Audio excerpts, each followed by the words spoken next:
비전을 함께 나눕니다. 오늘 설교의 제목은 공교하게 연주하라 라고 하는 제목으로 우리 하나님의 말씀을 함께 나누도록 하겠습니다. 하나님의 백성들이 누리는 많은 기쁨들 중에 하나는 하나님을 마음껏 찬양하는 기쁨일 것입니다. 하나님을 찬양하는 기쁨, 그것은요, 경험해보지 않은 사람들은 절대 알 수 없는 그런 기쁨입니다. 전심으로 우리 하나님을 찬양할 때 하나님은 그 찬양의 보좌에 임재하시고 우리는 하나님의 임재를 경험하게 되는 것입니다. 그리고 그 임재하심이 우리를 자유케 하고 또 위로와 기쁨을 맛보게 합니다. 그리고 그 성령의 임재 가운데 우리의 찬양은 더 깊은 그 찬양으로 들어가게 되는 것입니다. 지금 이 자리에 계신 여러분들도 그런 깊은 찬양의 자리를 많이 경험해 보셨으리라 굳게 믿습니다. 찬양은 믿는 자들이 누리는 기쁨입니다. 우리가 찬양을 할 때에 우리 하나님도 기뻐하십니다. 자녀의 찬양을 기쁘게 받으시는 분이 바로 우리 하나님이시기 때문입니다. 이사야 43장 7절에는 우리를 향한 창조주의 마음이 잘 담겨 있는데요, 우리 함께 읽어보겠습니다. 시작. 내 이름으로 불려지는 모든 자 곧 내가 내 영광을 위하여 창조한 자를 오게 하라. 그를 내가 지었고 그를 내가 만들었느니라. 아멘. 우리를 창조하신 이유가 무엇이라고 하고 계십니까? 내 영광을 위하여 창조한 자, 하나님의 영광을 위해서라는 것입니다.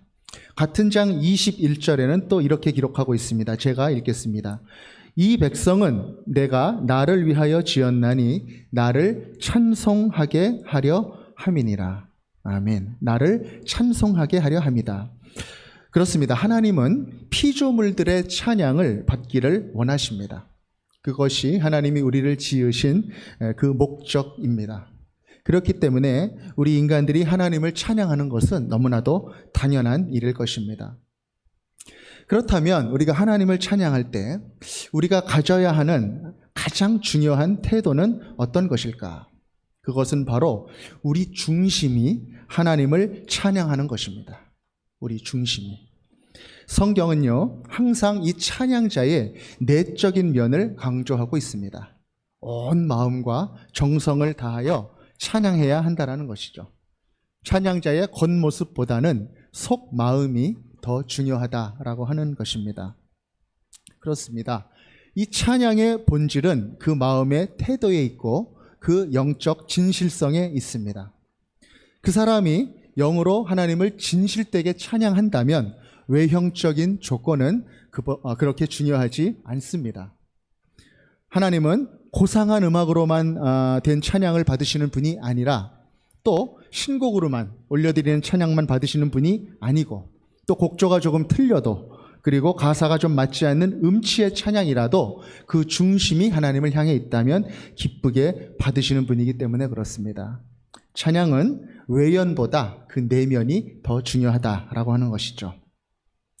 그런데 오늘 우리가 읽은 시편의 본문에는 이러한 성경의 맥락과 사뭇 다르게 보이는 그 말씀이 기록되어 있는 것이죠. 하나님을 찬양할 때 잘 연주하라는 것입니다. 네. 어떻게 표현하고 있습니까? 공교하게 연주하라, 그렇게 말하는 것입니다. 시편 33편 3절을 개역 한글판으로 한번 같이 읽겠습니다. 시작. 새 노래로 그를 노래하며 즐거운 소리로 공교히 연주할지어다. 아멘. 개역 한글에는 공교히 연주할지어다 이렇게 되어 있고요. 개역 개정과 우리말 성경 그리고 NIV 영어 성경에 어떻게 기록이 되어 있는지를 또 한번 비교해서 한번 같이 읽도록 할 텐데요.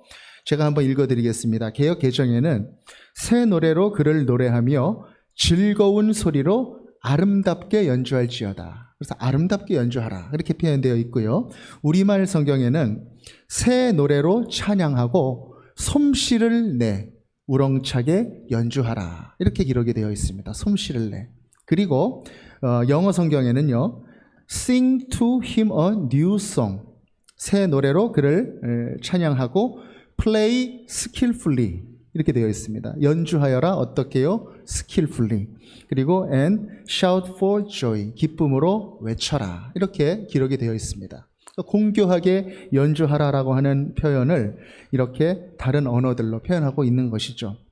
영어 성경에는 특별히 skillfully 기술적으로 능숙하게 숙련된 모습으로 찬양하라 이렇게 기록이 되어 있고 또 개역 개정에는 아름답게 연주하라 이렇게 기록이 되어 있는 것이죠. 어떤 뜻일까요? 하나님을 찬양할 때에 능숙하게 숙련된 솜씨로 아름답게 잘 찬양하라 그런 뜻입니다. 찬양을 드릴 때 이 겉으로 드러나는 그 모습에 대해서 이야기를 하고 있는 것이죠. 저는 성경에서 이 시편 33편 3절의 말씀 말고는 이렇게 기술적으로 좀 능숙하게 잘 찬양하라는 이런 말씀을 글쎄요 저는 좀 본 적은 없는 것 같습니다. 다른 곳에서는 그 마음의 중심을 강조하고 있는 것이죠. 그래서 그런지 이 특별히 시편 33편 3절의 말씀을 우리 성가대 지휘자분들이 특별히 선호하는 그런 말씀이라고 합니다. 네. 어떤 지휘자분은 또 그러신다고 해요. 개역 한글 버전에는 공교히 연주하라 이렇게 나와 있는데 개역 개정판에는 아름답게 연주하라 이렇게 기록이 되어 있다고 합니다. 그래서 개역 개정은 뭔가 좀 번역이 미흡하다 그래가지고 개역 한글 버전으로 이렇게 읽는다는 분들도 계시더라고요.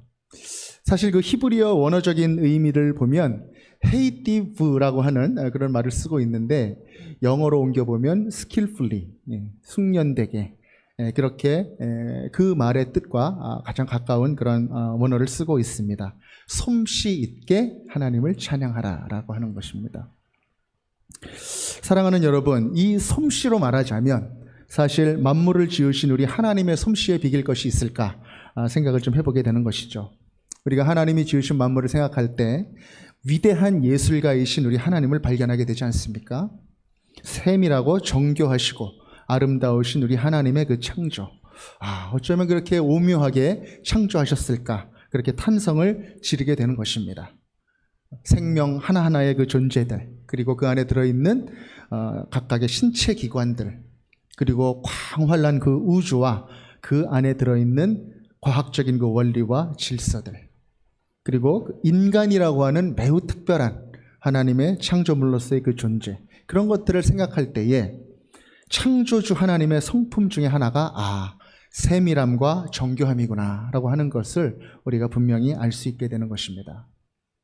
우리가 새벽마다 묵상하고 있는 출애굽기에는 요즘 시내산에서 하나님이 주신 그 성막에 대한 규례들이 굉장히 많이 나옵니다. 새벽마다 그 딱딱한 말씀 읽고 이렇게 묵상하시느라고 고생이 많으신데요. 출애굽기에 기록된 그 성막의 설계들 우리가 보면 그렇게 자세히 기록되어 있을 수가 없는 것입니다.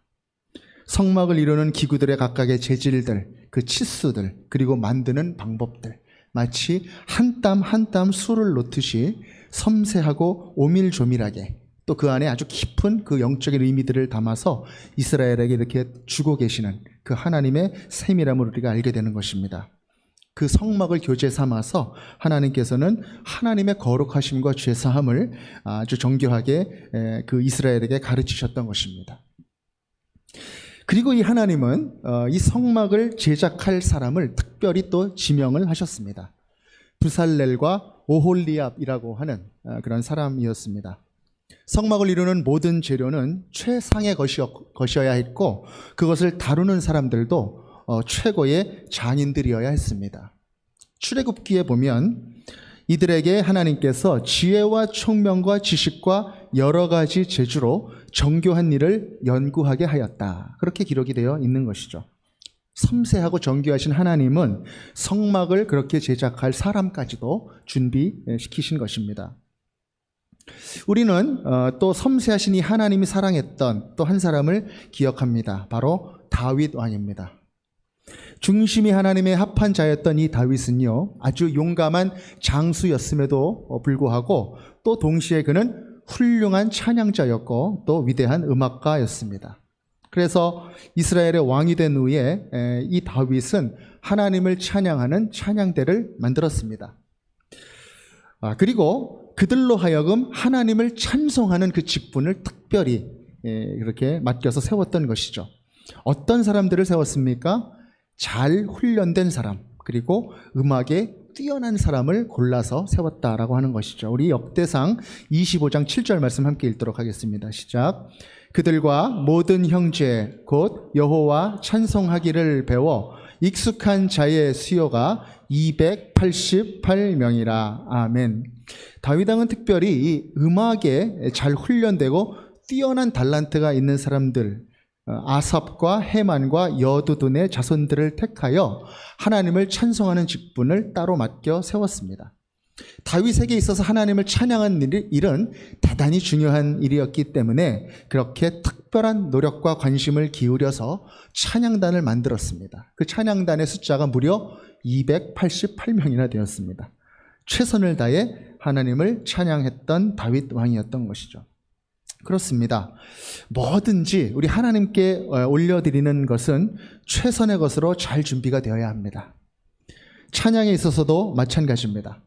준비되지 않은 모습으로 대충 드리는 것이 아니라 준비된 모습으로 하나님께 올려드리는 것, 훈련된 모습으로 공교하게 연주하는 그것이 바로 찬양자로서의 사명임을 우리는 이 말씀을 통해 알 수 있는 것입니다. 그러나 우리는 종종 어떻습니까? 우리 하나님은 외모보다는 중심을 보시는 하나님이야. 그런 명분으로 예배 준비의 소홀함을 좀 합리화하는 그런 경우들도 있습니다. 준비를 좀 열심히 하지 않고 은혜로 갑시다. 은혜로 갑시다. 이렇게 이야기하기도 합니다. 오히려 준비의 미흡함을 하나님의 은혜로 담뿍 채우자. 이렇게 이야기하는 경우도 있다는 것이죠. 물론 우리 하나님은요, 우리의 부족함을 은혜로 충분히 채우실 수 있는 분입니다. 그러나 그 부족함이 만약에 우리의 게으름 때문에 나온 부족함이라면, 그리고 그 부족함이 우리의 그 대충주의, 그 대충주의라는 그 생각 때문에 나온 부족함이라면 어떨까요? 우리의 의무는 소홀히 하고 그 책임을 하나님께 미루는 그런 태도가 되지는 않을까 염려가 되는 것이죠. 그래서 우리는 하나님을 찬양할 때 오늘 시편 33편에서 이야기하는 공교하게 연주하라, skillfully 연주하라라고 하는 이 말씀을 한번 우리가 깊이 생각해 볼 필요가 있는 것입니다. 그러나 또 우리는 여기서 한 가지 질문이 또 생기는 것이죠. 이 공교하게 연주하라라고 하는 것이 단순히 그 음악적인 실력만을 의미하는 것일까? 그렇죠? 아주 피나는 훈련과 연습을 통해서 아주 숙련된 그리고 세련된 그런 기술만 갖추면 되는 것인가? 뭔가 그 2% 부족한 것 같은 그런 느낌이 드는 것입니다. 또 반대편에서 또 이런 질문이 드는 것이죠. 음악적인 기술은 중요하지 않다. 마음만 진실하면 된다. 또 이런 생각들. 그렇다면 이 공교하게 연주하라라고 하는 말은 어떤 뜻일까? 어떻게 우리가 이해하고 우리의 삶 속에 적용해야 될 것인가? 이런 질문들이 생기는 것입니다. 찬양팀과 성가대에 제가 전에 경험해 보면 늘상 있는 그러한 문제들입니다. 제가 군에서 군종으로 있을 때 한 우리 그 군대 목사님이 한 분 계셨는데요. 찬양을 참 좋아하시고 아주 영적으로 깊은 찬양을 드리는 그런 분이었습니다. 피아노도 잘 치시고 기타 연주도 아주 잘 하시는 그런 분이었습니다. 그런데요, 하루는 주일 예배를 드리는데 피아노를 반주하던 그 병장이 이제 제대를 해버린 거예요. 그래가지고 피아노를 치는 그 반주자가 없는 상황이 돼버렸습니다. 그래서 이 목사님이 어떻게 했냐면 이 강단에다가 그 키보드를 이렇게 가져다가 이렇게 딱 보이지 않게 딱 놓고 우리 다 같이 사랑하는 나의 아버지 찬양하겠습니다. 그리고 딴따단딴 손 안 움직이는 것처럼 이렇게 가리고 그렇게 반주를 하는 그런 예배가 있었습니다. 강단에서 이제 가운을 입고 예배인도 설교까지 하면서 이 반주까지 하는 모습이 그렇게 편안해 보이진 않았습니다. 네. 그래서 하루는 이 목사님이 좀 안 되겠다 싶으셨는지 군대에다 이제 수소문을 해가지고 이제 한 그 연대 본부 내 의무대에 그 피아노를 좀 잘 치는 사병이 하나 있다라는 것을 알게 됐습니다. 그래서 얘기를 들어보니 교회는 안 다니는 그런 장병이었는데 피아노를 뭐 체르니도 치고 쇼팽도 치고 슈베르트까지 다 쳤다는 아주 그러한 능숙한 피아노 연주자라는 그런 이야기를 듣게 됐습니다. 그래서 이 목사님이 특별히 이제 부탁을 해가지고 반주를 맡겼습니다. 그래서 목사님이 한 2주 이 형제에게 반주를 맡기고 예배를 드렸는데 한 2주 지난 다음에 다시 원상복귀 해가지고 목사님이 또 이렇게 연주하는 그러한 예배가 시작이 된 거예요. 그래서 제가 목사님께 가서 한번 여쭤봤습니다. 목사님 왜 이렇게 또 바꾸셨어요? 그랬더니 목사님이 하시는 말씀이 그러시는 거예요. 연주는 잘하는데 그 안에 예수가 없으니 찬양이 안 되고 자꾸 부딪힌다. 그러시는 거예요. 그 마음이 제가 이해가 좀 되었습니다. 하나님을 찬양할 때 연주를 통해서 하나님을 찬양하는 것과 그냥 연주만 하는 것, 그리고 이 하나님께 드리는 예배를 섬기고자 하는 그 마음 없이 그냥 연주만 하는 것, 그것과는 굉장히 다르다라고 하는 것입니다. 성령을 사모하며 예배를 섬기는 그 마음이 없으면 그것이 다 겉으로 느껴질 수밖에 없다라고 하는 것이죠. 저도 청년 시절에 찬양 선교단을 이끌고 이끌었던 그런 경험이 있는데 제 경험에 비추어 보면 찬양 연주자 중에는 크게 2 부류가 있는 것 같습니다. 하나는 단순히 그냥 연주만 하는 그런 분들이 계시고 또 한 분은 정말 찬양을 하는 연주를 하면서 찬양을 하는 그런 분들이 있습니다. 특히 그 예배 인도자의 입장에서 볼 때에 연주자들의 연주에는 그 사람의 신앙과 인격이 다 들어있다는 것을 또 알게 되는 것이죠. 겸손하게 하나님 앞에서 최선을 다하여 연주를 하는 그러한 찬양의 모습을 보이는 그런 분들도 계시고 또 연주하면서 다른 악기들을 배려하는 그런 모습들도 볼 수 있었습니다. 또 다른 이들을 격려하고 인도하면서 하나님을 찬양하는 그 길에 모두 하나가 되게 만드는 그러한 영성과 음악적인 통찰력, 이런 것들이 그 사람의 연주에 다 드러나더라는 것입니다. 사랑하는 여러분, play skillfully, 공교히 연주한다라고 하는 것의 진정한 의미는 무엇일까요?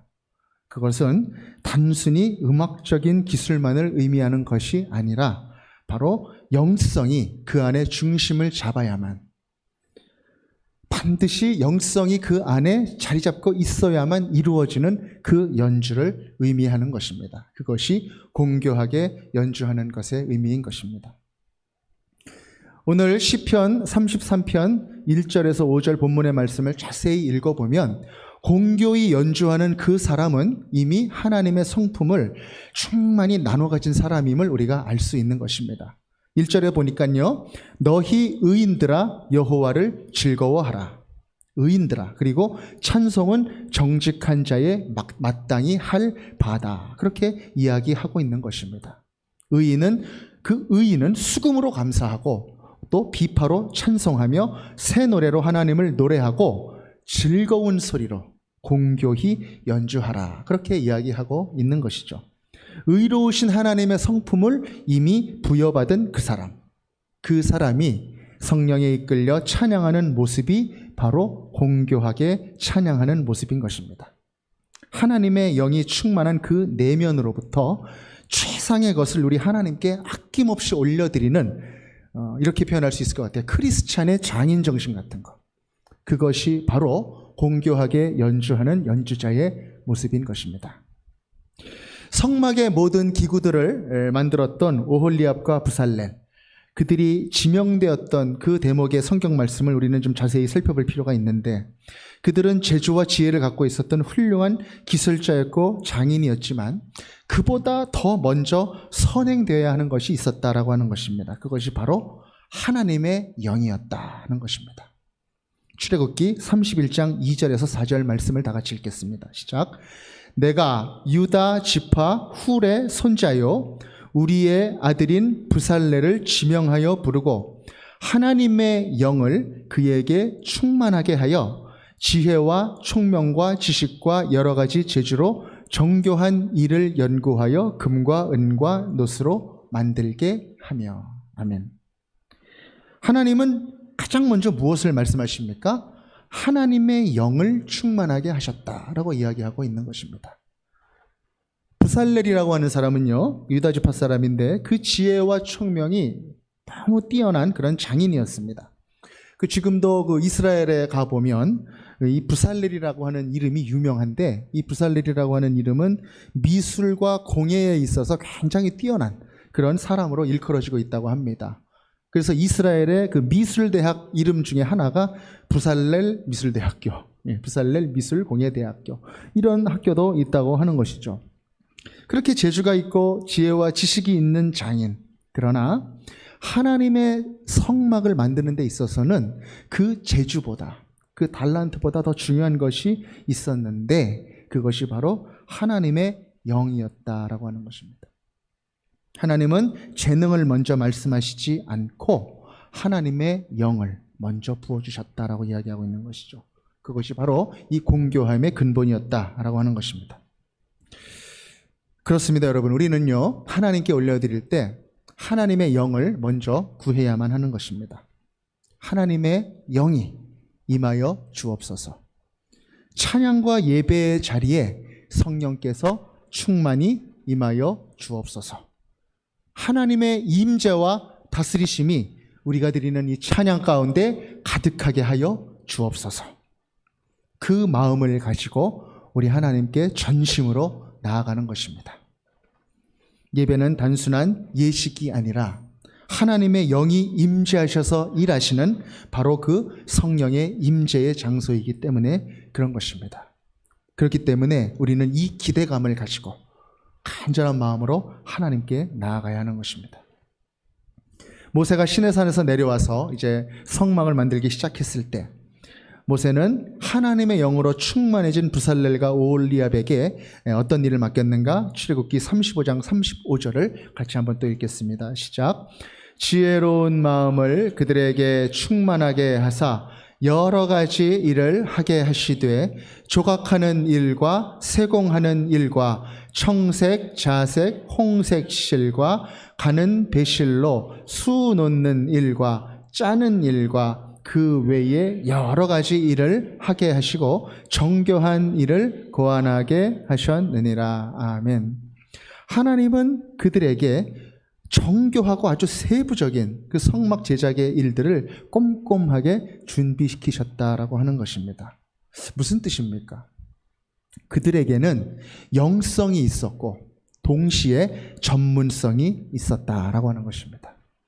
그들이 가지고 있었던 전문성은 하나님이 부어주시는 그 영성에 강하게 붙들려 있었다라고 하는 것입니다. 하나님의 영으로 충만한 그 영성이 전문성과 하나가 될 때에 하나님의 영광을 위한 구별된 것들이 공교하게 나오게 되는 것입니다. 그리고 또 한 가지 33장 3절에 보면 시편 부살렐에게 하나님의 영을 주신 후에 그의 달란트를 사용하실 때 지식과 지혜와 재주, 그리고 또 한 가지 총명을 사용하셨다, 이렇게 기록하고 있습니다. 총명. 이 총명이라는 말의 의미가 상당히 깊은 의미가 있는 것입니다. 이 총명이라고 번역된 히브리어는 우빗부나라고 하는 말인데 우리말로 표현하면 이해라고 하는 뜻입니다. understanding, 이해. 하나님의 영으로 충만한 사람은 하나님의 의도와 그 설계의 의미를 깊이 이해하게 된다라고 하는 것입니다. 그것이 총명의 의미죠. 이 지혜와 지식과 재주와는 조금 다른 의미인 것입니다. 하나님의 뜻을 이해하고 그 뜻을 심고 하나하나 구현해 나가는 그 특별한 영적인 통찰력, 그것이 바로 총명인 것이죠. 하나님께서는 이 총명을 이 부살렐을 통해서 사용하셨다라고 하는 것입니다. 이 부살렐과 오홀리압이라고 하는 사람은 모세가 지명한 사람이 아닙니다. 하나님이 직접 그 사람을 지명하여서 세운 그런 사람들인 것이죠. 왜 그랬을까? 하나님은 그 사람의 영성과 전문성이 그렇게 하나된 사람이 필요하셨기 때문에 그렇습니다. 우리가 특별히 세움을 받는 그러한 사역의 영역이 있습니다. 그리고 그 사람들은 그 사역을 할 때에 가장 먼저 무엇을 구해야 하냐면 하나님의 영을 먼저 구해야 하는 것입니다. 그 충만한 하나님의 영을 가지고 자신의 전문성을 통하여 하나님의 뜻을 하나하나 펼쳐가야 하는 것입니다. 영성과 전문성을 동시에 추구하는 것, 그것이 바로 크리스찬의 장인 정신인 것입니다. 공교하게 자신의 사역을 담당해가는 모습, 자기가 중심이 된 막연한 열심이 아니라 매 순간 하나님의 임재 가운데 들어가고 그것을 사모하는 열심, 그리고 그 달란트 가운데 최선을 다하는 그 열심, 이렇게 또 연주되는 능숙한 찬양이 바로 공교하게 연주하는 그러한 찬양인 것입니다. 저는 우리 교회의 모든 섬김의 영역에서 이러한 영성과 전문성이 온전히 하나 된 그러한 크리스찬 장인분들이 많이 세워지기를 소망하는 것입니다. 마치 하나님께서 오홀리압과 부살레를 부르신 것처럼 하나님의 손에 붙들려 교회의 덕을 이루고 교회가 하나가 되게 하고 하나님의 뜻을 하나하나 이루어 나가는 그러한 섬김이들이 많아지기를 기원하는 것입니다. 전에 성악을 전공하는 친구가 하나 있었어요. 이 친구가 이태리에 이제 유학을 가서 이태리의 한 도시에 있었는데 제가 저희 가족과 함께 거기를 방문할 기회가 있었습니다. 그때 그 친구로부터 아주 재미있는 말을 하나 듣게 됐습니다. 그 친구는 이제 이태리 한 유명한 도시에 있는 그 한인교회에 출석하면서 그 성가대에서 그 테너로 섬기고 있는 그런 친구였습니다. 그 성가대는 한 30명 정도 되는 성가대였는데 대부분이 그 성악을 전공하는 그러한 유학생들로 그 성가대가 구성이 되어 있었습니다. 그 학생들이 이제 귀임 전이나 귀국 전이나 아니면 특별한 그런 어떤 날에 이제 특송을 좀 한 번씩 이렇게 했다고 합니다. 그런데 이 특송을 하려면 정말 큰 믿음이 필요하다는 것입니다. 왜냐하면 그 교회에는 성악 전공자들이 그냥 굉장히 많고 또 음악 악기 전공하는 분들이 굉장히 많아서 한번 앞에 나가서 이제 특송을 하려고 딱 그러면은 분위기가 이렇게 된다라는 거예요. 그래, 얼마나 하나 보자. 속으로 팔짱을 착 끼고 이런 느낌이 된다라는 것이죠. 그 자리에 가서 이렇게 찬양을 하려면 굉장히 큰 믿음이 필요하더라. 한번 찬양하고 나면 한 달 반 정도는 계속 회자되고 뭐 그런 일들이 있었다라고 하는 것이죠. 참 어떻게 보면 그 우스우면서도 슬픈 이야기, 웃픈 이야기가 아닐 수 없는 것이죠. 하나님 앞에 서서 하나님을 찬양하는 그 마음이 아니고 사람들을 더 많이 의식해야 되는 그런 자리라면 아무리 훌륭한 그런 기술이 있다고 해도 그것은 진정한 찬양이 되기는 그렇게 쉽지 않았을 것 같습니다. 사랑하는 제기동 서울중앙교회 형제님 자매님들, 하나님 앞에서 공교히 연주하라는 이 말씀의 의미를 함께 생각해 봅니다. 공교히 연주한다는 것은 첫 번째, 하나님의 영으로 드리는 찬양을 말합니다. 하나님의 영으로. 이것이 무엇보다도 중요한 것입니다. 두 번째는 최선을 다한 찬양입니다. 최상의 실력으로, 최상의 컨디션으로 열심히 준비하여 드리는 찬양. 그리고 세 번째는 그 찬양의 실력을 기도하면서 끊임없이 갈고 닦아나가는 그러한 연주인 것입니다. 하나님, 더 아름답게 하나님을 찬양할 수 있도록 허락해 주세요. 주님이 허락하신 섬세한 감각으로, 실력으로 찬양하게 해 주세요. 그렇게 기도하면서 훈련하는 것입니다. 그것이 겸손한 찬양이요, 성장하는 찬양이요, 모든 이들을 신학의 성숙으로 이끄는 그러한 찬양이 될 것입니다. 이렇게 열심히 공교하게 하나님을 찬양하는 그 자리에 성령께서 임하실 것입니다. 그리고 그 자리는 아름다운 연주 속에서 그 연주자가 칭송받는 찬양이 아니라 하나님이 영광을 받으시는 그 찬양이 될 것입니다. 그 자리는 모든 성숙한 회중들이 그 찬양과 하나 되어서 하나님을 높여드리는 그러한 은혜의 자리가 될 것입니다.